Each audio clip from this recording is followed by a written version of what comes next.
এই যে ফ্রেন্ডস, এই যে জলাশয়টা, ঠিক জলাশয়ের গা ঘেঁষেই হচ্ছে আমাদের এখানে উত্তর কলকাতায় তৈরি হচ্ছে দক্ষিণের মীনাক্ষী মন্দির।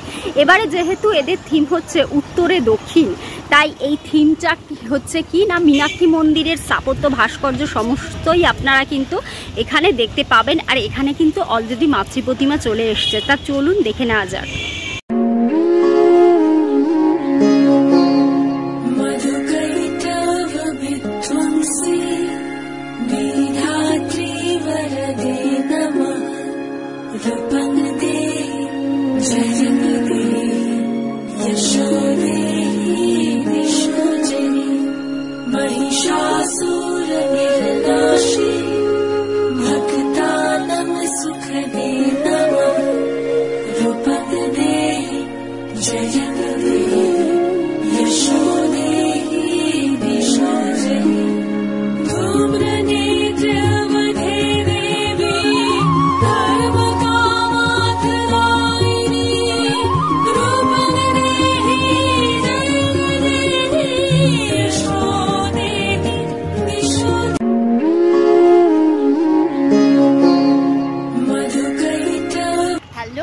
Welcome to my channel. আপনারা কেমন আছেন? আমি ভালো আছি। আর এই মুহূর্তে আমি চলে এসেছি হচ্ছে নেতাজি কলোনি লোল্যান্ডে। আর এখানে হচ্ছে অলরেডি ঠাকুর চলে এসেছে, অসাধারণ সেই রূপ। আপনারা স্কিপ না করে ভিডিওটা পুরো দেখলে আপনারা দেখতে পাবেন অসাধারণ দেখতে ঠাকুরটি।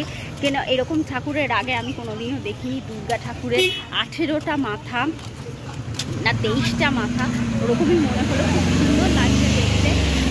আর হচ্ছে এই বরানগরে 3টে যে সেরা পুজো আছে, সেই 3টে সেরা পুজোর আর কি ঠিকানা আমি আপনাদের দিয়ে দিচ্ছি। প্রথমেই বরানগরে নামবেন, বরানগরে নেমে সিথির মোড়ে আপনারা সার্কাস ময়দানে দেখতে পাবেন হচ্ছে বন্ধুদল স্পোর্টিং ক্লাবের পুজো। সেখানে থিম হচ্ছে মাটির টানে, অসাধারণ খুব সুন্দর থিমটা করেছে তারা। পুরোটাই আর কি কৃষিজীবী সমাজকে কেন্দ্র করে তাদের থিমটা হয়েছে।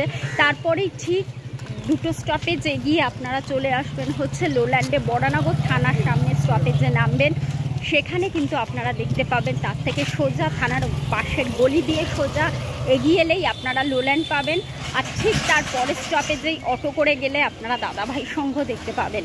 দাদাভাই সংঘ খুব সুন্দর শিকড় করেছে আর কি, মেন থিম হচ্ছে তবে শিকড়। আচ্ছা, আর লোল্যান্ডে মীনাক্ষী মন্দির, তা চলুন স্কিপ না করে দেখে নেওয়া যাক।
দেখুন ফ্রেন্ডস, এখানে কিন্তু নানা রকমের মূর্তির স্থাপত্য এখানে খুব সুন্দর করে করা হয়েছে। একদিকে আমরা কিন্তু বিষ্ণুও দেখতে পাচ্ছি, আবার পরপর কিন্তু লক্ষ্মী দেবীও আমরা দেখতে পাচ্ছি। খুব সুন্দর লাগছে দেখতে, 4 হাতের লক্ষ্মী।